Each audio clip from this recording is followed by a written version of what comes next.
Yeah, we'll find I out. haven't tried it. Okay. Hello, everyone. Great to see everyone. Some familiar faces and some new faces. Can everyone hear me? I'm like double mic'd. I might put this one down while I'm here. Everyone can hear me? Okay, cool. Cool. Yes, my name's Olga. Happy to be here.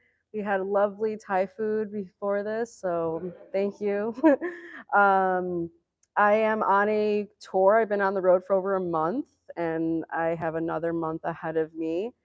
And this is the third time I've presented this on the tour, but I've been doing a lot of medicinal mushroom classes and just wild ID and mycology 101. And my first time presenting here. And I'm very grateful to be in Portland. It's actually some of the first places I've foraged for mushrooms in the beginning stages of my myco journey. So I'm happy to be back.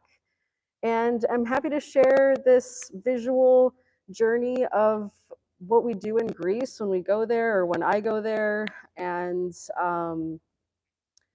you might recognize the mushroom in the beginning here, but this is a very common mushroom that we find in the fir habitat. This is a Lactarius seminicolor. It's probably in the Deliciosos complex. Lactarius, milky caps that stain. This one will stain an orange latex, but it never stains like green, blue, like some other ones in the Deliciosos complex. But it's an edible, we eat it, and we like it. I like it grilled, and you'll see some of that in future slides. But I like to start with like maps and like where are we in the world? And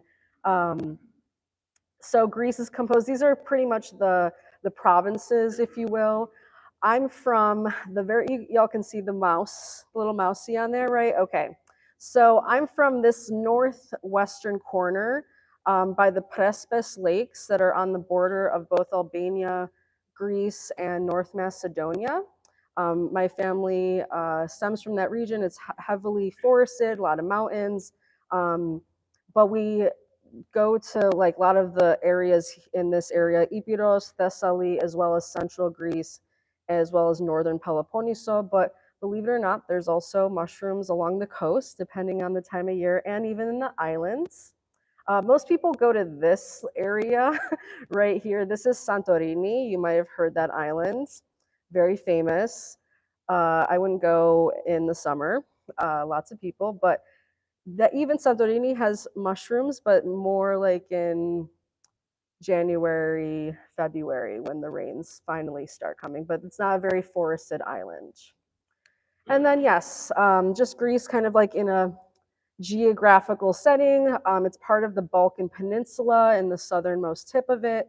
And on the crossroads basically between Europe and Asia and the Anatolian Peninsula, and next to Italy, north of Africa, and very beautiful place. I hope you all get to visit at some point.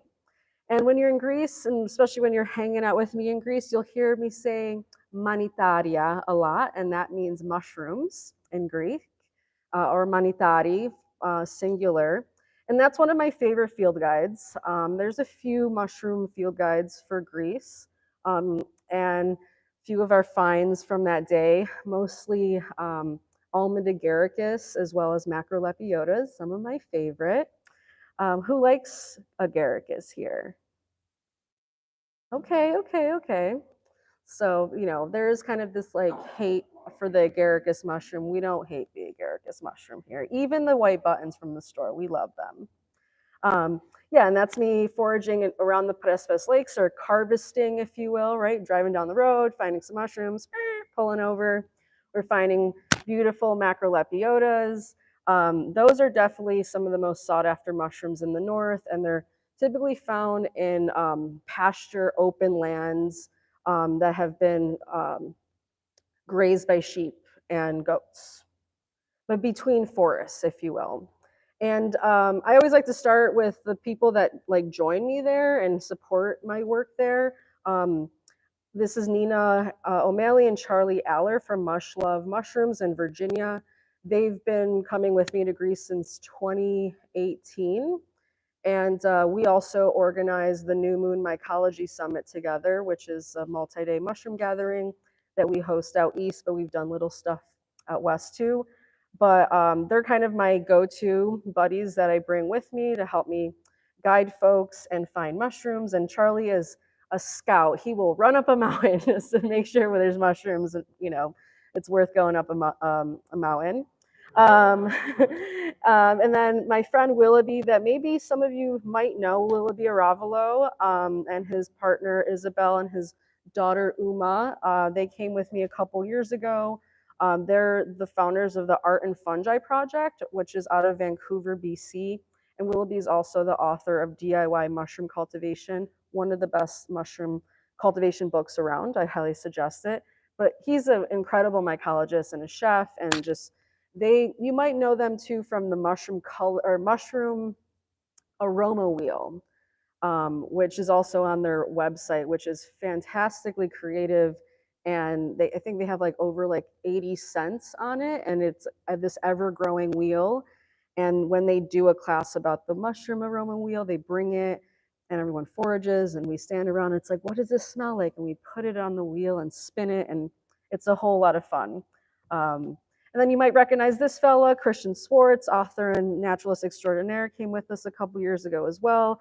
And we had an incredible mushroom season, lots of rain, and lots of mushrooms, obviously. You can see that table, beautiful spread. And yeah, we'll just kind of go slowly into some of the mushrooms that we do find. Everyone knows the old porcini or the Boletus edulis. They're everywhere. That's definitely the mushroom of choice that people collect. They don't call it porcini. That's the Italian word for it. We call it volites, literally just Boletus, but with a Greek accent. That's essentially a lot of the names in like for the Greek names for the mushrooms in Greek are pretty much the Latin names with a Greek accent. So they would call this next one, Hygrophorus pondorinus, Hygrophorus pondorinus. So you guys could probably, communicate with people. The Hygrophorus is a mushroom that grows under the fur. It's not the best, even just cooked, but is very delicious pickled. We pickle a lot of our mushrooms, and it's not very vinegary. It's kind of 50-50 with vinegar and olive oil and herbs, and it's delightful. But back on the porcini quick, or volites, excuse me. Don't tell my people. Yeah, they love the porcini.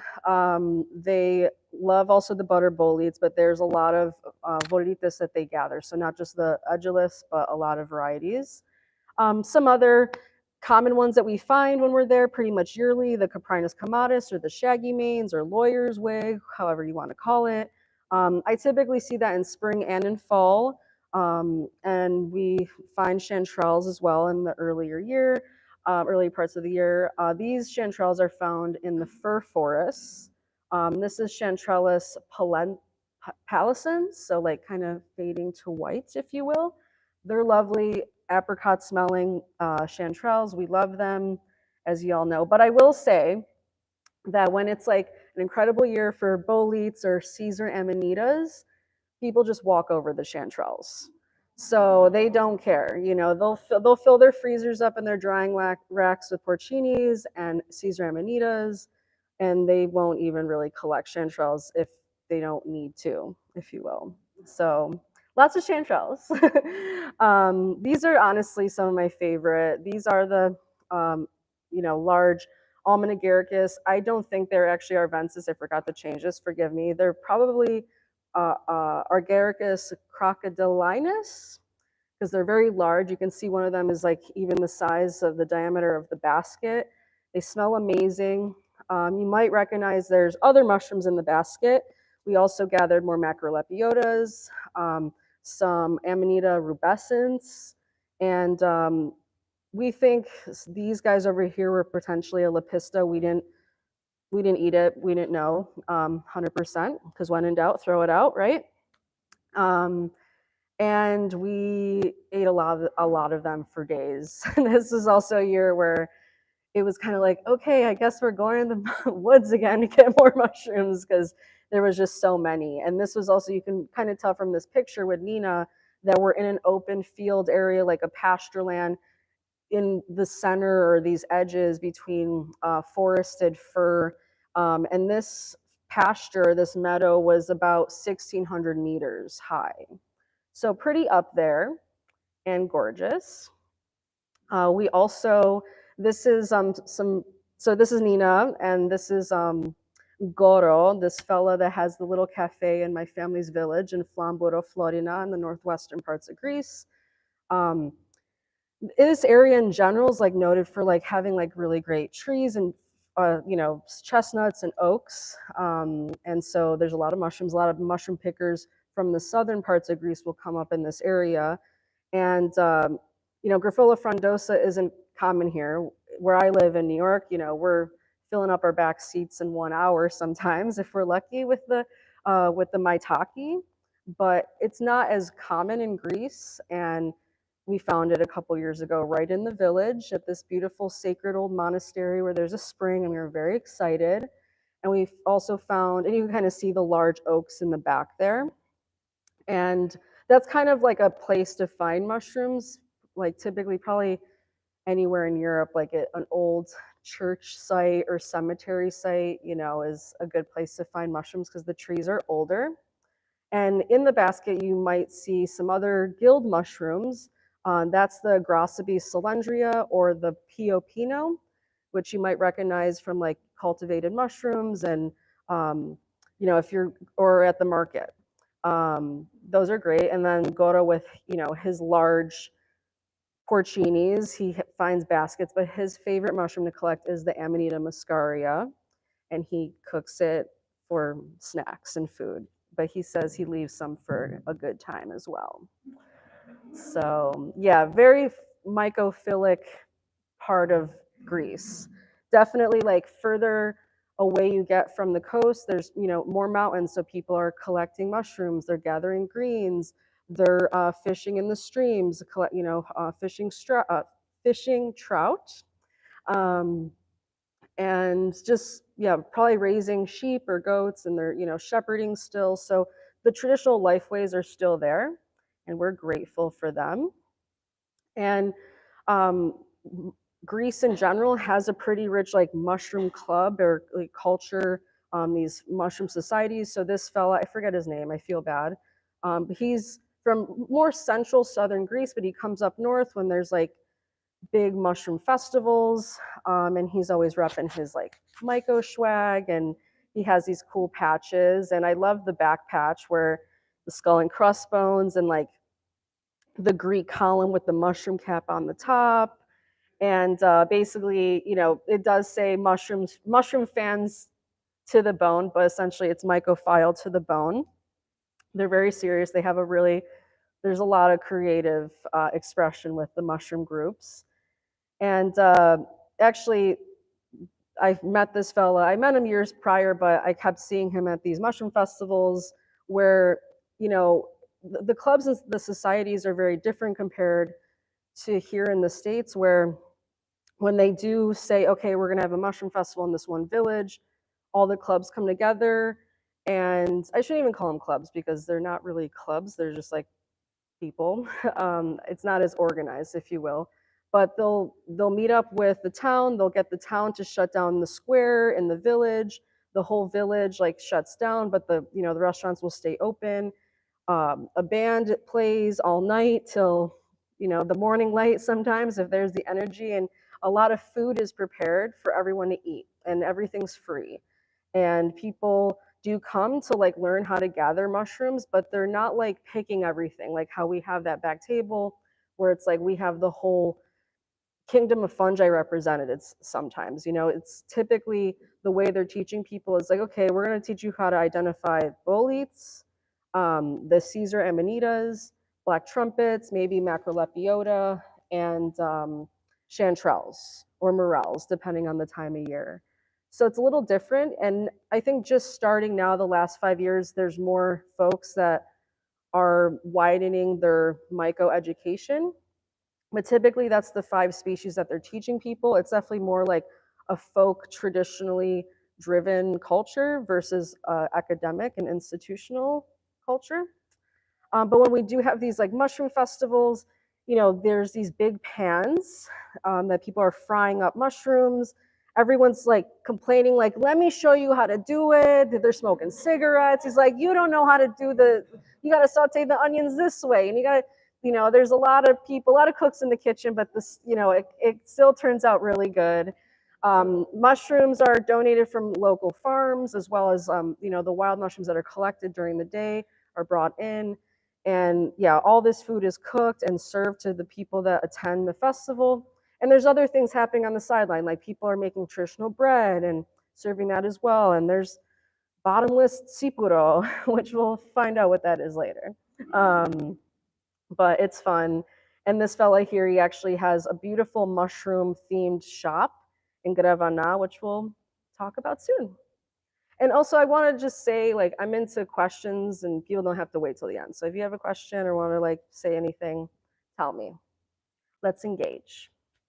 And when we do these mushroom festivals, or when there's like these bigger events, the Roma community comes out as well. They're typically the people that are making the baskets, and they're traveling, harvesting, and still practicing traditional life ways. And they're typically using phragmites and/or willow for their basket weaving, and we love them, and they're very good at their artistry. And you can even, during the mushroom season, they're kind of hanging out on the side of the road before you go into the mountains. So if you forgot your basket or decided, I'm gonna go mushroom hunting today, you don't have to like use your sweatshirt to gather mushrooms. You can, support some people that are making really nice quality baskets. And I'm sorry?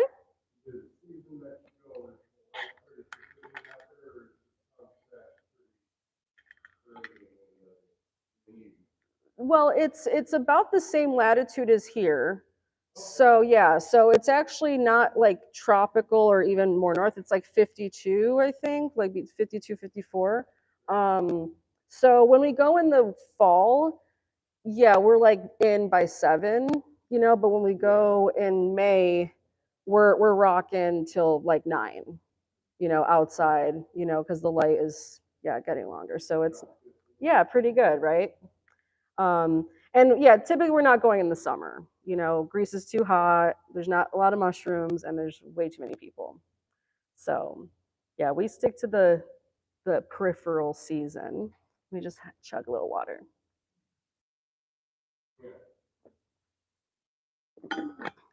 Did you have another question? Oh, okay, cool. Okay. So Grevana, which is where that fella in the previous slide has his mushroom shop, Grevana has been kind of coined as the mushroom city, or Tipolitou Maritarion. Basically, this city is at the gates of the northern Pindos Mountains, is where people kind of like enter the forest, if you will, from this, and when I say city, I'm talking 20,000, maybe 30,000 people, really small. Kind of at the base of this like beautiful mountain range called the Northern Pindos. And it's also been put on the map mycologically because the author to a couple recent books that are kind of more updated and accurate lives in this town, and kind of put it on the map, and like showed people through his books and his work that like, hey, we got mushrooms up here, and he's definitely helping usher in more of a mushroom culture there. And it's a really cute place. There's several mushroom herby shops in the city, and not just, you can just see just from these photos, like people get really into it. And we love that. You go down the street, there's these marquees and, window decals. This basically says traditional mushroom products of Grevana. And this says like honey, teas, seeds, herbs, wine, and mushroom products, herbs, etc., marmalades, and rika kutalyu, which you'll learn about later.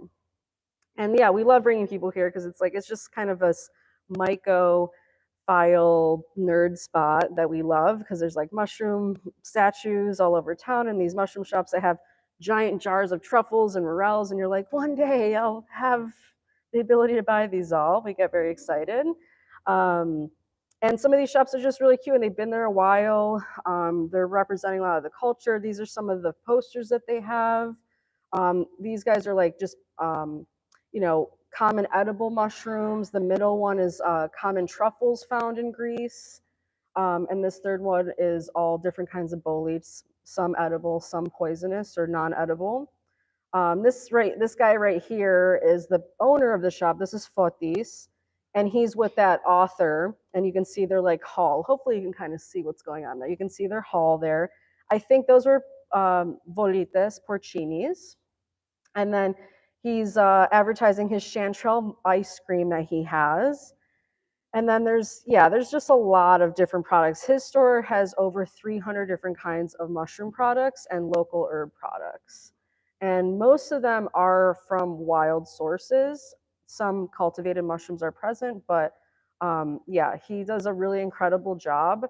He has also like brings us to his factory, is what he calls it, but essentially his production facility where he's drying. He has cabinets and cabinets of drying mushrooms and lots of porcinis, lots of chanterelles, macrolepiotas, and a lot of stuff like you don't really see, like colostomy, hygrostomy marzulis or hygrophorus. I think hygrophorus marzulis, just random things that you wouldn't really be like, oh, that's cool. And then they infuse truffles into honey and mustard and ketchup and oils, and it's quite lovely. And this is his store with all those different kinds of mushroom products.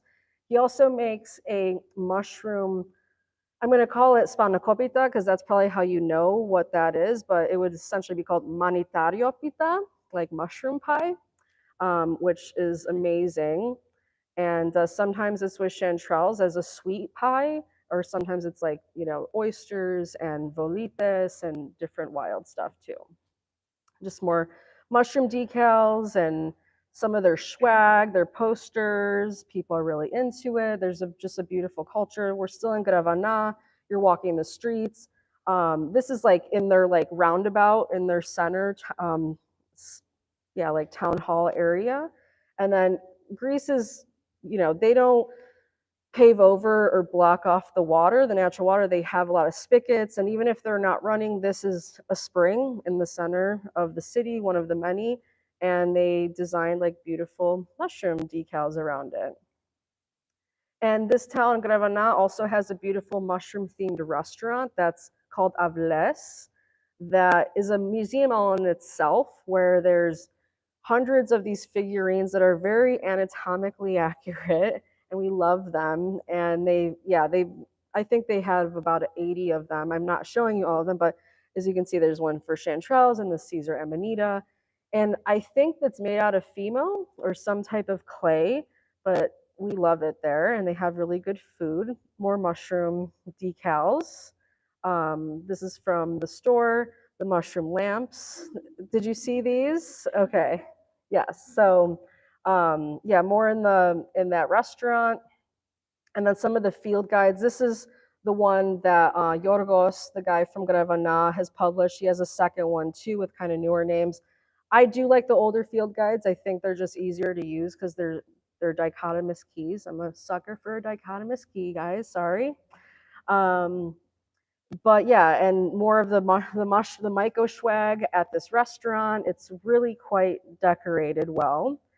And here they have, mushroom decorated sipuro bottles. And I know I mentioned, I was like, we'll talk about sipuro, but sipuro is basically like the distillation of the grapes after the winemaking process. So like pisco or grappa, which might be more known, or raki or rakia, we call it sipuro where we live. It's strong and we like it. And this is the area of Meteora. It's more like in central Greece, or Thessaly, technically not central Greece, but Thessaly, northern central. And if you look up Greece, this is one of the places that they're probably going to recommend to you because it is geographically beautiful. There's these like monoliths, but they're actually sedimentary rock. When you get up close, you're like, whoa, this is actually all cemented together, because this area used to be a river delta long ago. and left these here. And of course, the monks were like, let's put monasteries at the top of these things because it's really easy to get there.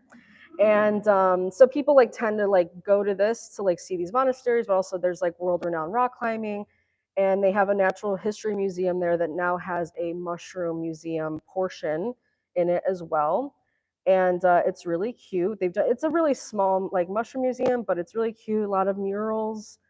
This sign says "Mushroom Museum this way," and this is one of the murals with the truffles. So Greece isn't really on the truffle, like people don't recognize it as like a truffle epicenter because it's like usually France or Italy, but we are definitely up there with the same truffles that we're finding in those areas as well.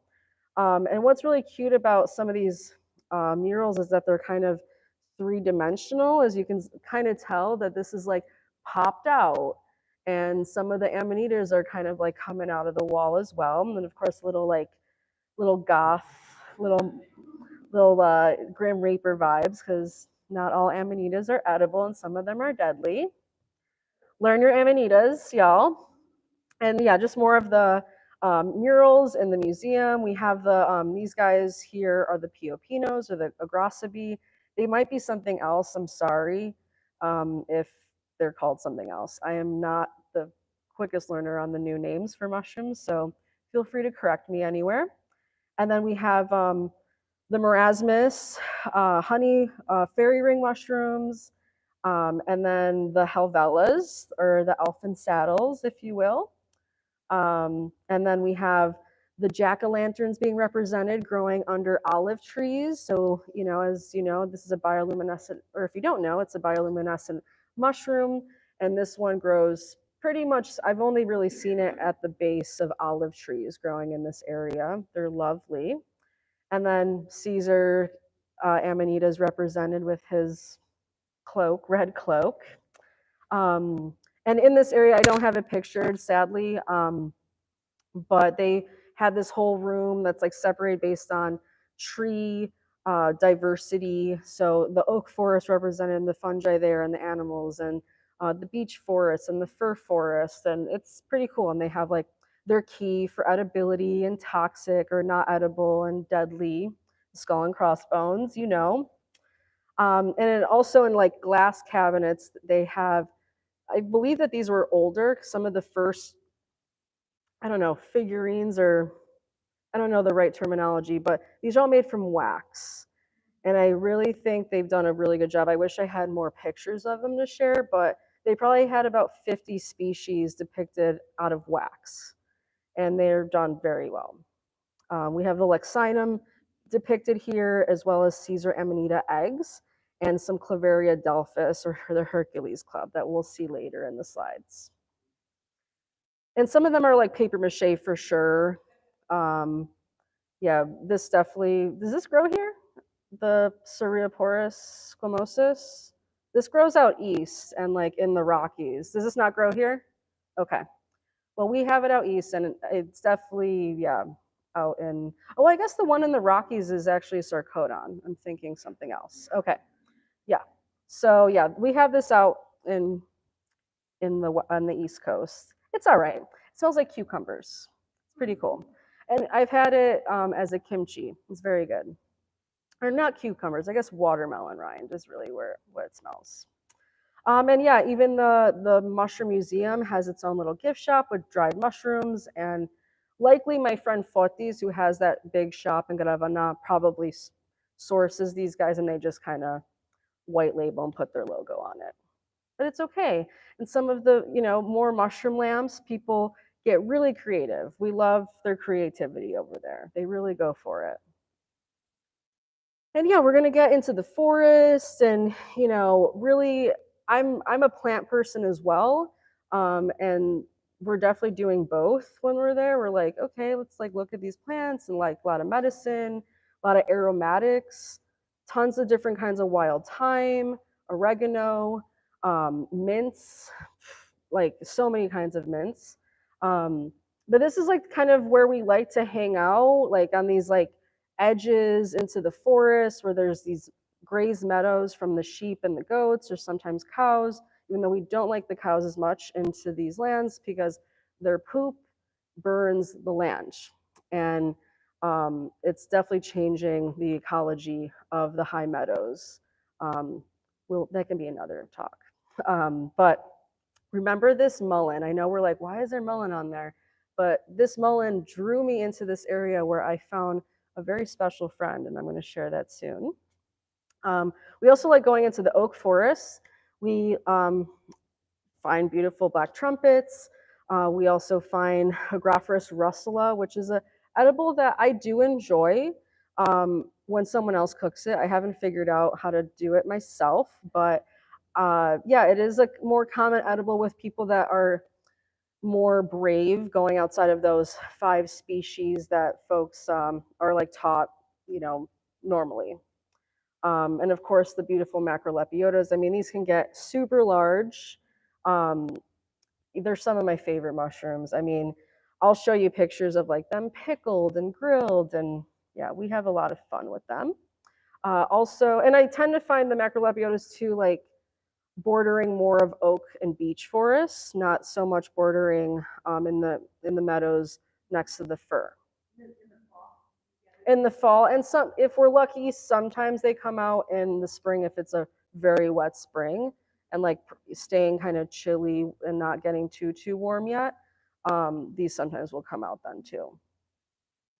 And then yeah, the first couple years I was there, I was hanging out with these other mycologists that I'll be introducing later.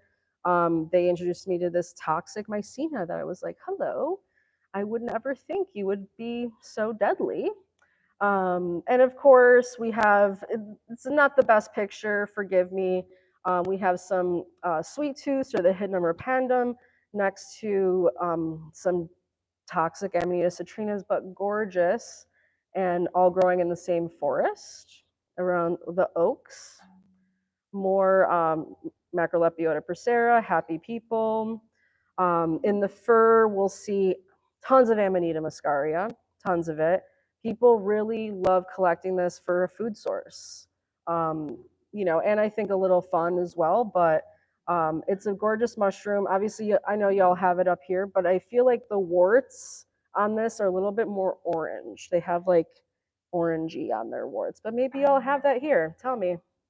Well, I guess you're a little more adventurous with the Amanitas than we are. Can you talk about how to prepare an Amanita? I can't because I don't do it. But I eat it and I don't get like the funny feeling.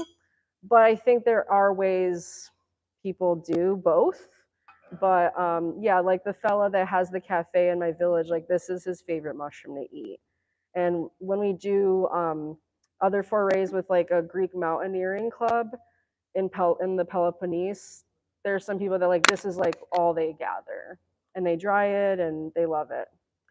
I've cooked up the Amanitas before, like blanching them and drinking the water, and then blanching them right again a couple of times. Yeah. And then after that, they cook up and eat fine. Made a big omelet out of it. No problem. Yeah, I think that's Weird psychedelic. right. But you just call them that. I think that's pretty much what they do. I don't know how many times they're changing the water, but yeah, it's not my expertise, but I do risk it a little bit and I'll have a snack created by someone else. I've also eaten raw cat and put in like a 12-hour coma.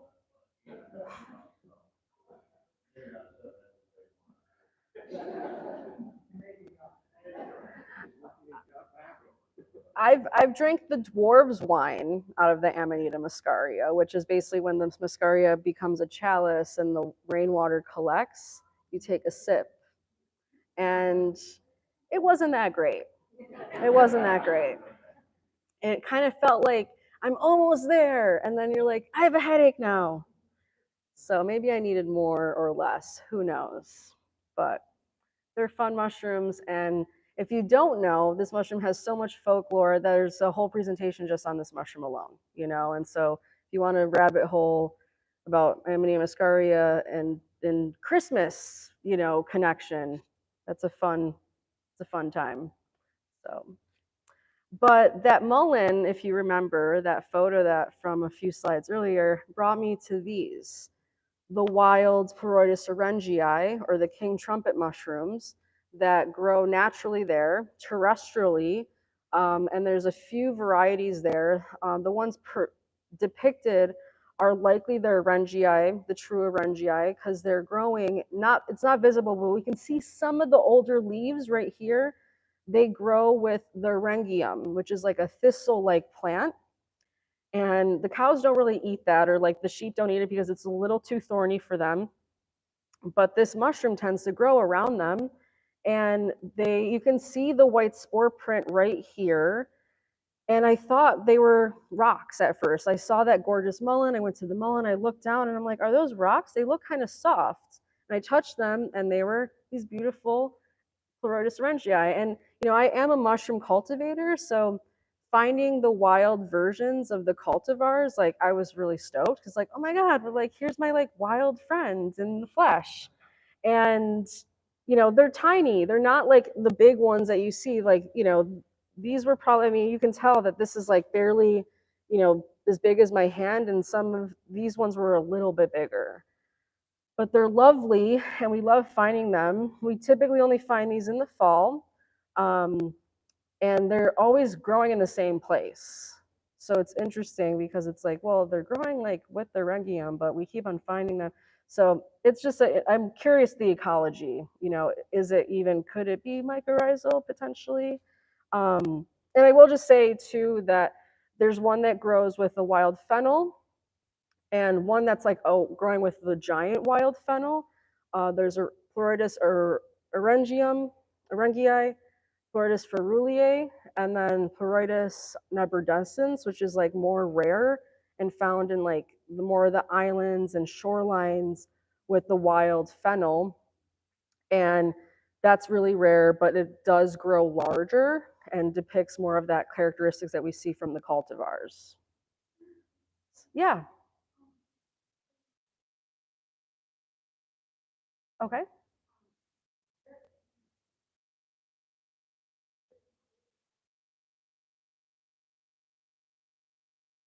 I don't think king oysters grow here, but no, right? No. So they're not from here. Oysters do grow here, but this is a different mushroom than like the Pleurotus pulmonarius or ostriatus, and yeah, the different native oysters.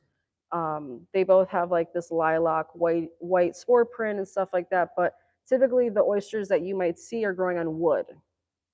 So these are, yeah. So these are more terrestrial, growing from the ground. And they do have a potential toxic look-alike, as a lot of mushrooms that grow terrestrially do. I can't remember the one that my friend was like, you better be careful and make sure because it looks like that.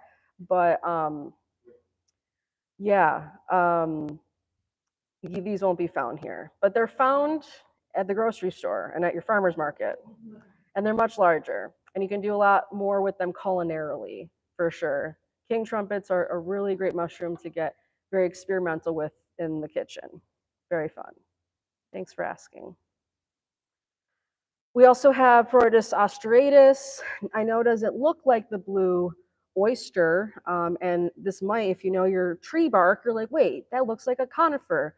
And it is. It's a fir tree that we found oysters growing on years and years ago. And we were really stoked, and we had some snacks. We also brought some stem butts back to the lab with us as well, and you'll see the results of that later. And of course, we are finding some Ganoderma, beautiful universal. We recognize medicinal mushroom. Tragically, at this state, you could probably notice there's some mold growing in the spore dispersal surface, but we just want to capture its beauty and grace regardless. But these are the oyster mushrooms and the king trumpets that we found in the wild that we brought into cultivation. This is, you can see the blue hue, and this is actually pretty past. When they do really emerge, they are very blue. Some of the bluest oysters I've ever seen. And then we have some of those wild king trumpets into cultivation as well. And we've given this culture to mushroom educators in Greece to kind of use this oyster instead of, a sylvan culture or something that's more of a cultivar, so we're introducing a more native variety. So you might be hearing that the golden oyster, the yellow oyster is kind of creeping into native oyster habitat here in North America. I don't think it's escaped in this area, but like in the Northeast and Mid-Atlantic and Midwest, the golden oysters taking over native oyster habitat. And I love the golden oyster. It is one of my favorites, but I'm sad that it's not its fault, but it's a result of mushroom cultivation, kind of leaving things outside and etc. Did I hear a question? Okay. Some more yummy mushrooms. Okay, the Lactarius seminicolor, the mushroom that we had in the first slide. Um, as you can see, the stipe can get really funky looking. This kind of almost looks like cheetah print. We love it. This is a mushroom, like even if it doesn't rain and you go in the fall, you will find this. This is like something that will just grow even from the dew overnight. So even if it doesn't rain, we're eating Lactarius. Sorry, y'all. No, it's good. It's good. We do them good. We do them good. We do them good. Sorry for the bad photo. It's from my first flip phone, but it's one of the best versions of the Lactarius meal that a friend made. He did like a panko, like deep fry with the tahini yogurt lemon dip that was so good. Um, and yeah, I like this cooked for long and slow, not like a short like pan fry, because it still has that like grittiness. I don't know if you've ever eaten a russula or Lactarius. They have a texture to them. These are our friends who we connected with the past few years. They are truffle growers and truffle hunters with their cute little dogs that are the like they do have some Labradors, but they do have like the Italian truffle dog with them. This is Tula, and I believe his name's Cristo or Chris, and she's not pictured, but this is on Caterina Nola's property in the northwestern part of Greece. She's one of the first people to like get a truffle dog in Greece and start hunting truffles like 25 years ago. Kind of put Greece on the map for truffling, and she took us out. She like gave us a tour of her farm, and like really it's just like her property along the river where there was already like clearings, and she just planted more trees that are adjacent to the forest that yeah, it's very like a folk way of growing. I don't think it's very scientific, but she's getting truffles from really young trees that she planted even less than 6 years ago. Typically musclewood, as well as hazelnut trees and a certain type of oak and a maple as well that are making the truffles. So it's more hardwoods in this area.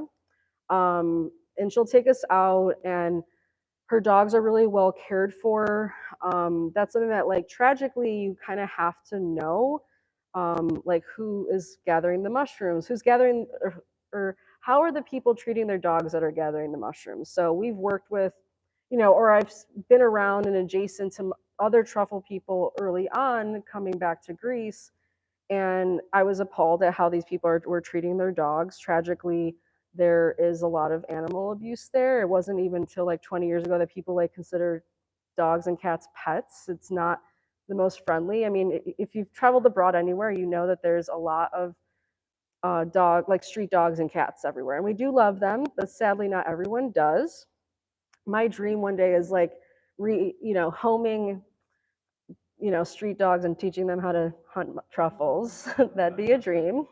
Um, and yeah, their dogs are super sweet. They're super sweet, and like I'm actually like wondering why truffles are so expensive, because these dogs are finding them very quickly for the most part, and they're doing all the work for the most part.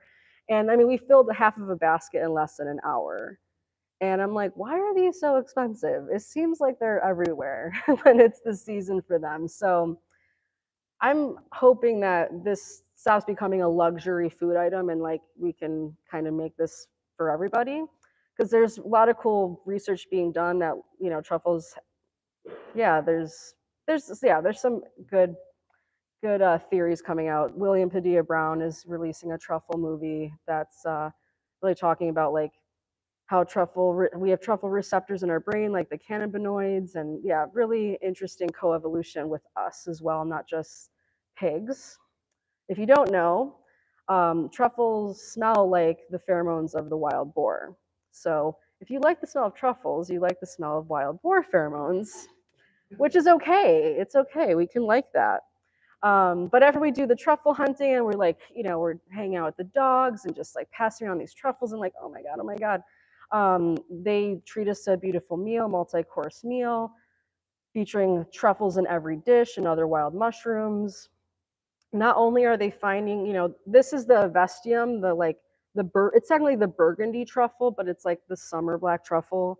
And then they're finding other kinds of truffles. I can't remember the Latin names of these, but they'll sell them to perfume companies. So there's not like a waste, even though the dog might be finding other varieties. They're, trying to utilize everything. This was the first truffle that was found. As you can see, pretty large, pretty large. The dog was just like within minutes. I was just like, come on, this can't be real. But it was. And this was one of the desserts, which was yogurt. We love yogurt for dessert with honey and fresh shaved truffles on it. Truffles and honey and yogurt are a match made in heaven, just so you know. I suggest it. Who likes truffles here? Great. I know it is an acquired flavor, but we love them. And of course, the latiparus in the urban setting, as we know, it is in the forest, if you will, but we always tend to see chicken of the woods in the urban world as well. And in Greece, it's not an exception. This is right next to a busy street outside of a cafe in Thessaloniki, which is Greece's second largest city. It's far past. For newbies, this might look prime, okay, but we're not collecting this at this time. But we often see the piopinos in the cities as well, the Grossopi cylindria. This can be, honestly, I see piopinos from the coast, like 20 feet away from saltwater on, poplar trees or plain sycamores that are the planted landscape trees, or I see them in all the way up to the forest. Their habitat's really broad. And sometimes like when I first, early on, I'd be driving around and be like, oh, are those oysters? And most of the time they're actually piopinos. So a lot of times, like, I feel like the piopinos are more gregariously fruiting than oysters, at least that I'm catching. Has anyone eaten piopinos, cultivated ones? So they're out there. So like most farms are growing this, but maybe not as in bulk. But it's a very nice mushroom. It's nutty. It's firm. It keeps its crunch, and they're not slimy like foliotas or like namekos. But they're so good. They're so good. They pan fry very well. If you didn't hear. But yeah, we find them in the city. We have this spot that we call Piopino Alley, right in Thessaloniki, where it's like all these old stumps of poplars that they cut down, and they just keep on coming back every year. And we love them, and we collect them. As you can see, they're gorgeous, and they keep their shape. And they sometimes, like, you will find them, they will be buggy, but it takes a while for them to get buggy, and we appreciate that about them. So pictured are like Greece's two top mycologists, like not like folk traditional mycologists, but these guys are PhD mycologists from the Ag University in Athens. This is Yorgos Koutouris, and this is Elias Polemis. Both of them are mycologists. Elias has been a PhD mycologist for a while. Yorgos just became doctor in mycology a couple years ago, so congrats to Yorgos. Yorgos is more on the cultivation side of things, and Elias is more of a field mycologist and taxonomist. They were the first mycologists I connected with in Greece back in 2012. And that was the year that we connected in the woods. It was an incredible season, lots of rain. We found so much diversity, and they have not only are they educators at the university, but they also have this um, foraging offering like group called Mycelial, which is like a collective of myco educators around Athens that bring people outside the city to do foraging over the weekend. And they teach, unlike some of the mushroom fairs where it's like, okay, we're teaching you 5 things, they really teach people about like, yeah, fungal anatomy and ecology and kind of how we do things here where we're like learning about the whole kingdom of fungi. And they introduced me to a lot of mushrooms that like I knew were like not poisonous, but like didn't realize that they were actually edible and like worth collecting when they're in abundance. So the club fungus or Clavaria delphis, I don't know if this grows here. Does this grow here? Yes. So you might know it's sweet. Um, it's lovely. We found a lot of this as well as, tragically, I don't have a picture of it, but Clitospe odora, which is a mushroom that's like bluish in hue and it has a scent of anise. And we love that. We call that uzaki or uzakia in plural because uzo is like anise licorice flavor. So we kind of coined, actually, a kid at one of our gatherings one day was like, Inasan uzaki, like it's like uzo. You know, yes, children know what uzo smells like in Greece, yes. Well, so with these, with the Clavariadelphis and the Clitospe, at this time, we made a syrup as well as like blending it in, and we made a baklava with this. So it's pretty awesome. Yeah, like whew, mind blown. But we've also eaten the Clitospe odora, the uzakia, as just like fried up, you know, in like a panko, and even just sautéed, and they're so good with a little lemon on it. As a mezedaki, as a little tapas, a little appetizer when you're sipping your tsipuro. Yes, lots of tsipuro. This is my friend Paraskevi. She was on that group. Like, you know, some of the first times I went out into the woods, I met some of my forever friends in Greece. Like, even though I grew up going there, some of the people I grew up with have no interest in the same things that I'm interested in. So, you know, you make new friends along the way. She changed her smile a millisecond later, for as you probably know, this one doesn't smell the best, rotting flesh, if you will. But she's very sweet. She has a place actually in Meteora, that one city or town that has the geographical formations and the Natural History Museum. And these are some of their photos, Elias and Yorgos. This is from our time together. Beautiful photography, honey mushrooms growing off of the stump. So like, you know, a lot of similar mushrooms, as you know, as you're recognizing. Some more of that lactarius, seminicolor. I mean, you can harvest this for days. I mean, it is just everywhere. It's definitely one of the most abundant mushrooms. They also introduced me to this mushroom that I knew existed, but I didn't realize it was a choice edible, Romeria botrytis. This was grilled, like sliced into steaks and grilled, which is a common way we like to cook our mushrooms there. But I was very excited. And as you can see in this tote, there's more Clavaria delphis, there's some hydnums, macrolepiodas, lactarius, and a large Romeria botrytis. We loved it. Has anyone eat this? I know Leah has, because Leah's eaten like 300 mushrooms. And you have? Great, great. Um, Even though common here, or you know, not as rare, this is sliced up wild lion's mane, Hericium erinaceus. Not considered a red list fungi in Greece, but definitely more rare. Um, but they call it arnaki or little goat because it resembles like the beard of the goat. And you know, anytime you're like eating mushrooms or you know at a place that's like a refuge up in the mountains, they're gonna gift you a little tsipuro because every area has their own distill where they're making this like this spirit, if you will.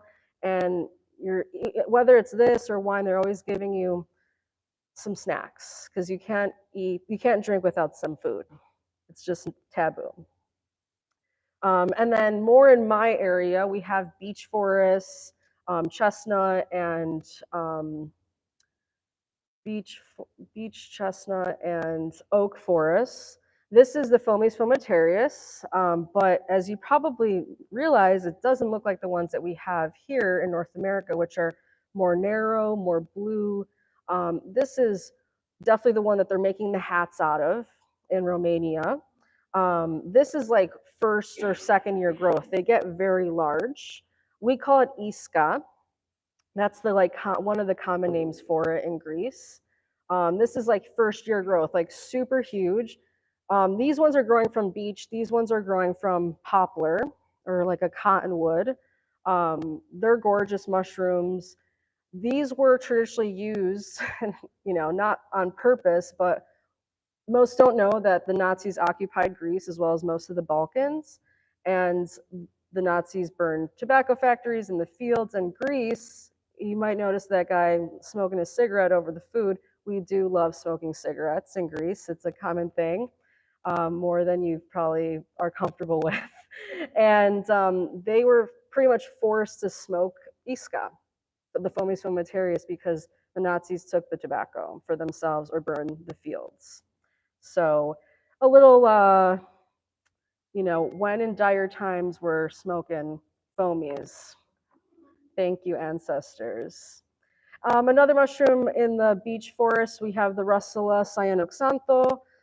Not my favorite, but I also like, I want Russulas and Lactariuses cooked for a long time to get that grittiness out of it. I think you guys have an equivalent, but I also think the shrimps are probably better than this. Shrimps are Russula, Xero, what is it? Zerampolina, yes. So I don't know if this is better, but I bet it is. The shrimp, not the cyanoxantho.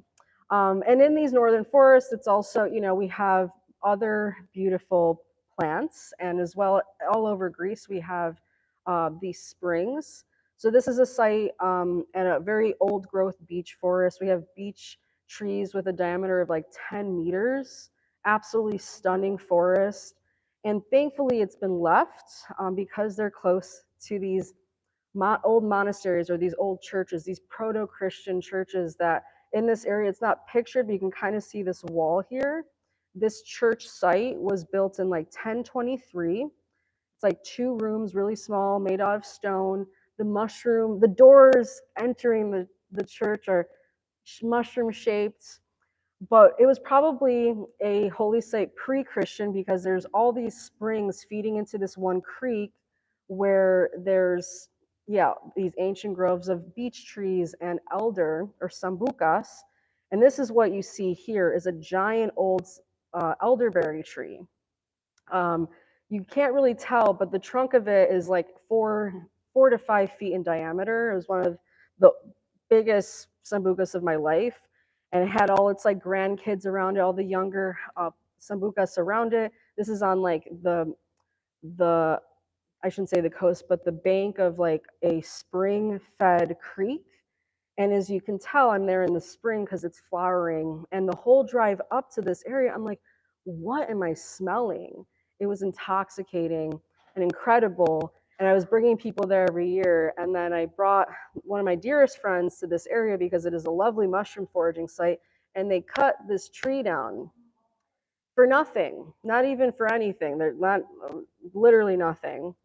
But we do have obviously the progeny of this grandmother tree, and this site is still like has the springs, and there's a lot of usnea there, and there's a lot of diversity even in trees. It's not just beeches, but it's a beautiful place, and we love going there. This fella here actually told me about this site. People aren't as secretive with their mushroom spots because there's a bit of more abundance and more public land. One thing I didn't bring up yet is that not only with the clubs, like people are just, everything's free, but it's very rare to see a no trespassing sign. It's very rare to see a posted don't enter sign. If you're not supposed to be there, there's a fence, okay? Everything else is fair game because you're not gonna get a ticket for foraging. Someone's not gonna come out with a gun and be like, what are you doing up there, or whatever. it is a lot more public land, a lot more commons. The commons are a lot more common, if you will. And that's something that is truly lovely. I'm not going to lie, where you don't have to worry about that. And there's just, you just go wherever you want and find mushrooms and not have to worry about it. The only thing you got to worry about is wild boars, bears, and wolves. Cool, cool. So this is Stavros Zografos. He's from the city right by my village. He's one of the first people in that area that I came into community with. He showed me that ancient beach spot. He's got all these beautiful bolitas, these porcinis that he sliced up. We're about to grill them, and he's feeding us some lunch, some beautiful beet salad, some rice pilaf, some grilled paprika peppers that are still green, but yeah, sweet, roasted peppers. We love them. His beautiful bolitas buttons with their gorgeous reticulation, their netting on the stipe there. And this is Stavros with my friend Brian, who is one of the main cultivators from Mycopolitan Mushrooms in Philadelphia. He's a cultivator there. We kind of went to Greece after a mushroom conference in Belgium, and we're like, let's go to Greece. Come on. And it was in the spring, and yeah, the elderflowers were going, and the whole fields of poppies and tart cherries and other cherries and lots of fruit dripping. So where I live in that northern part that I showed you early on, there's no olives there. So we don't have olives and we don't have lemons and citrus. It's more temperate like it is here. Apples, plums, etc. And in the north, we'll find, I showed you earlier the Coprinus comatus. We love these with nettles. So these are often traditionally cooked with nettles, maybe in a chicken soup or just on their own a la carte. This was not staged. These were growing just like that, I promise. And you can see it's literally the side of the road here. This is asphalt here. So very compacted soil, busting out, classic Coprinus, classic. We love them. And this is Stavros with more of his mushroom swag. I'm going to show you kind of like his cellar that he has, but he's part of the Mushroom Society up in the north, and he loves hosting people. He's getting a big soup pot ready. He's throwing wild herbs, wild oregano and thyme into the water. He's going to mix some dried mushrooms, and we're going to have some mushroom soup. And then he's putting this like butane stove under it, the little like triangle with the mushroom cap on the top, super cute. And like his hood of his car, people are not playing around. They love mushrooms over there, And just more of the stuff that he has. I'm going to show you his cellar here. So he's a forager, but he's also like a fermenter. He makes beer. He, pickles things. He makes sausage. He also makes liqueurs from different wild fruits and mushrooms. A lot of people will make liqueurs from chanterelles. So people might not eat chanterelles, but they will do other stuff with it. They'll make a spoon sweet with it, which I'll talk about later, but they'll make a liqueur with it for sure. And it is lots of sugar, lots of sugar. But not just, like I mentioned, we're not just gathering mushrooms, we're also gathering herbs. This is wild St. John's wort or solstice wort. Probably, I'm guessing it's probably an invasive guy here, but it's nice seeing the plants that are considered introduced here in their natural habitat, if you will. And yeah, when we go in the spring, the mushroom scene is great, but the flower scene is lit. There's usually super blooms and whole fields that are turning red from the poppies growing, or different salvias, nigella, different thistles. And in the villages, people love the roses. So you'll have beautiful roses, typically the aromatic ones, and we love making rose water when we're there. We have a distill that we bring with us when we do these. So we'll collect aromatics and make hydrosols. Who knows what hydrosols are? Cool. So if you ever had rose water, that's a hydrosol. It's a distillation of the aromatic flower that we capture in water, and it becomes typically shelf stable, and we love it. It's one of my favorite things to do. In the north, and not even just the north, even south, during the early spring, we'll find beautiful orchids. Last year, we clocked in like over 30 varieties of orchids. Um, Mind you, they're not like epiphytic orchids that are growing from the trees like in the tropics. These are all terrestrial, growing from the ground. Um, and some of these orchids are actually traditionally used. So I can't remember the Latin of this one or this one, but well, actually, I do know Latin. But this one is Orchis mascula. They have a tuber that's at the base. There's two tubers at the base of these orchids. One is collected and dried and powdered, and we call it salepi. This is a drink that's very commonly sold on the streets in the cold months in the Balkans, in Anatolia, and the Levant. And it's a thick, viscous tea that is flavored with cinnamon, nutmeg, and clove. And some people will do other renditions of this, but it's very, very like it's if you're in Thessaloniki or Balkan cities in the winter, you're smelling this on the street and it's served. It's also really good for teas and for upper respiratory, general wellness, and libido as well, if you know what I mean. Um, we're also seeing in both times a year, the spring and the fall, we're seeing the cistus plant. So I was just in California. Some people are more familiar with cistus because it is a introduced and planted plant there in like gardens. This I don't believe grows up here or can grow up here, but it might, I'm not sure. It's also called rock rose, but this actually has mycorrhizal partnerships with volites and truffles and other varieties of mushrooms. So they have a beautiful flower. I don't know the critter that's on there, but I was like, gotta snap it. But it's a very resinous plant, and there's definitely multiple species of this. And further south are the ones that are treasured for the resins, and they're collected in the heat of the summer, where the resin glands are super exposed, and they're collected traditionally with like leather straps. And this is the source of I always pronounce this terribly, lab, labdanum.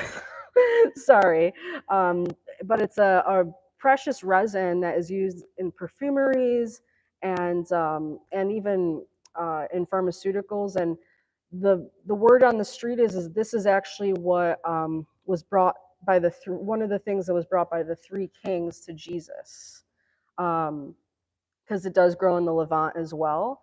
And rock rose is the common name, but people are using this more and more for treatment with Lyme disease because it's anti-spirochete.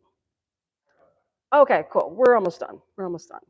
We're gonna go over just a little bit. Hope that's okay. Um, so beautiful flowers, like I said, we have. This is the flower of the chestnut. You probably have never seen it unless you've been maybe out east with the few that we have left. This is still like spring flower essence, beautiful time. When you walk by a chestnut tree, it's like vibrating with the bees that love pollinating the chestnuts. This, I can't remember the Latin name of it, so we're just gonna go past, but it smells lovely. It actually smells like cannabis, but I don't remember the Latin name of that, so forgive me. We love going to the open air markets. We love supporting the elders that are still gathering wild foods and having their little chickens or their cheese or bringing the wild plants and the wild mushrooms to us. We love them. And some common folks that you might know, obviously the prickly pear, coast to coast, global habitat range for them.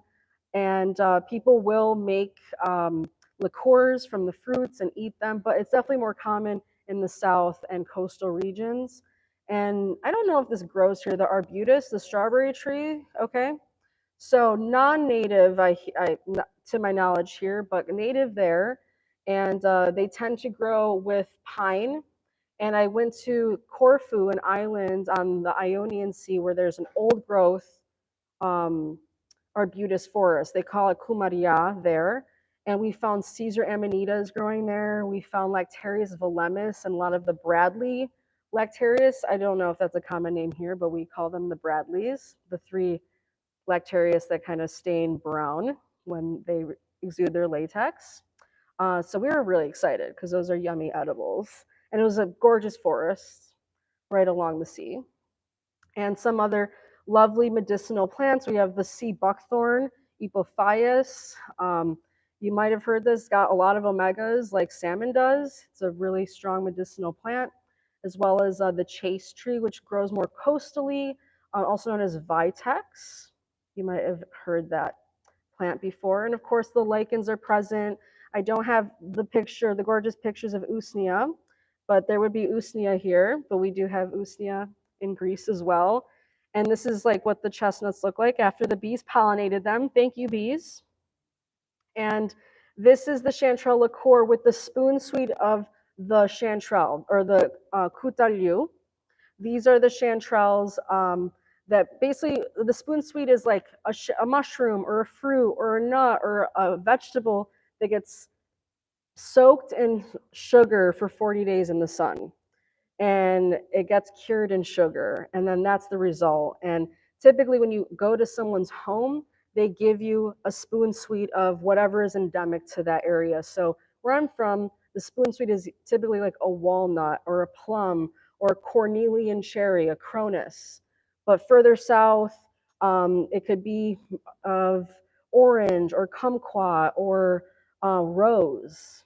Absolutely lovely. And maybe if you're in the mountains during the mushroom festival, it's going to be a spoon sweet of chanterelles as well. And yeah, when we're there, we're eating the best. We're out in the field. We're cooking things like out there. We love cooking over the fire. We also love going to different tavernas and different places to get traditional Greek food like the lemon potatoes and the lamb chops and moussaka. Also, every place has got grilled oysters, okay? Oysters marinated with olive oil and oregano and squeezed with lemon after. Fava bean puree, different yogurt dips with cured meats and fish, and of course, white asparagus for the springtime. Pack of American spirits, of course, on the side. Um, these were my favorite pickled mushrooms, still to this date, pickled macrolepiota buttons. We love you. They're so good. One of my favorite pickled mushrooms.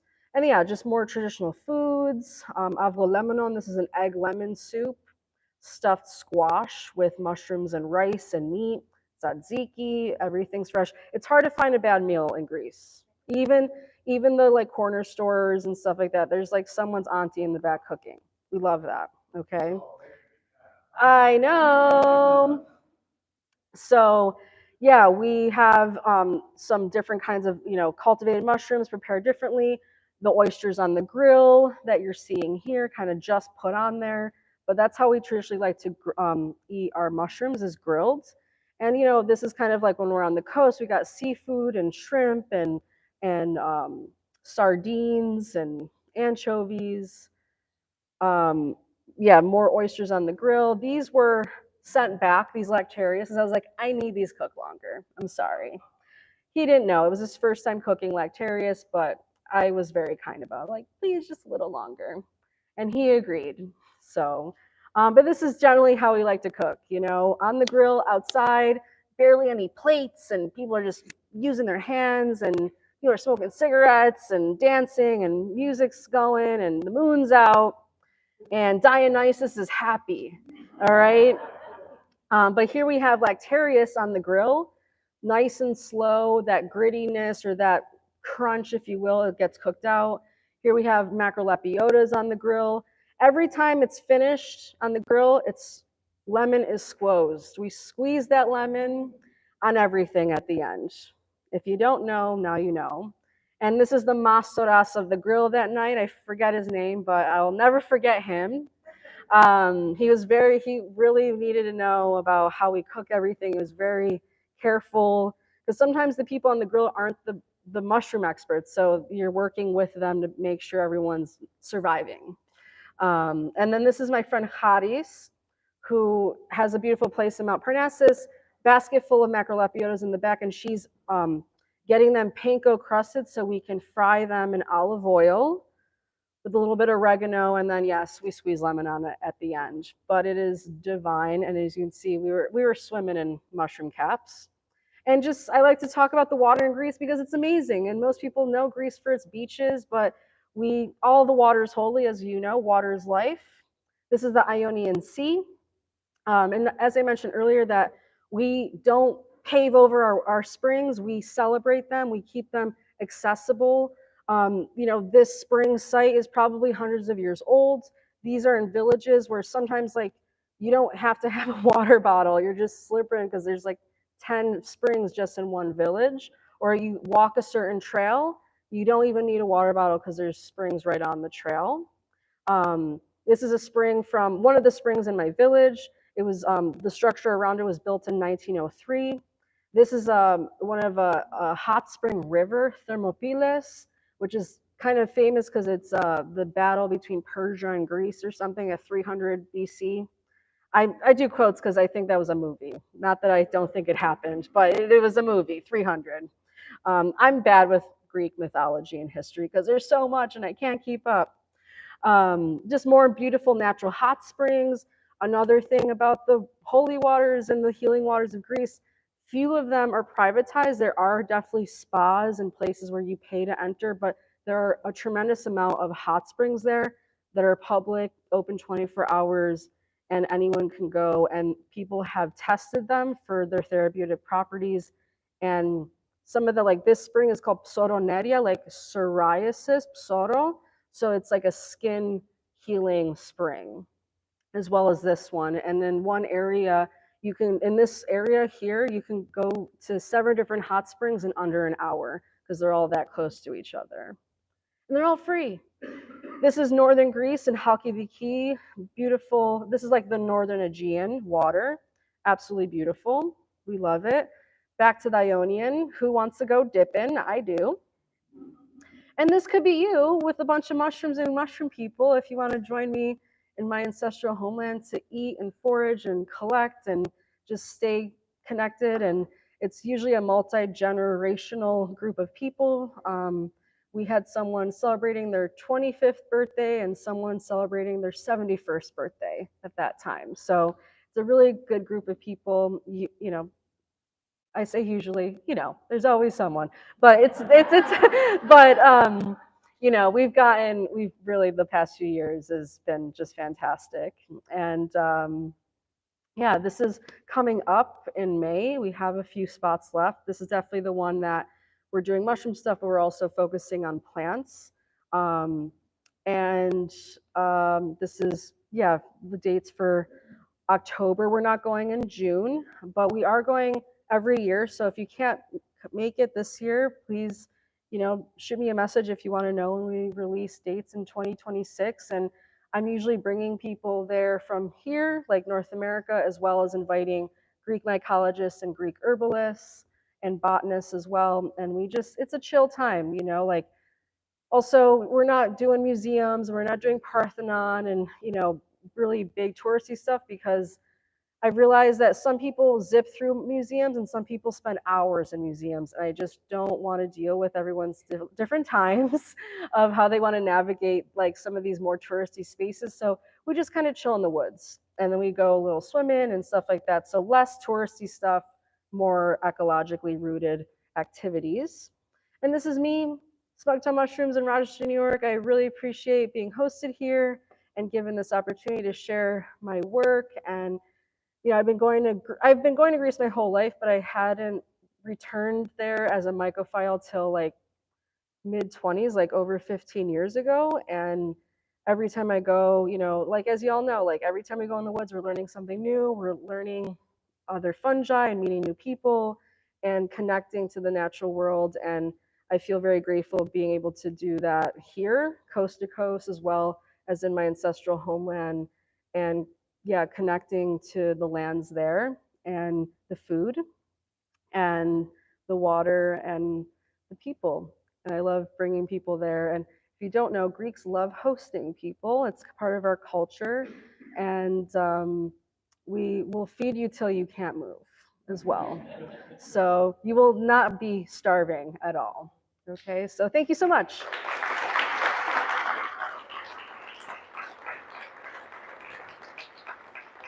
Cool. Thank you. In the interest of time, we have to be out of the building at 9. If you have some questions, stop up and talk to Olga afterwards, and we'll kind of break it down.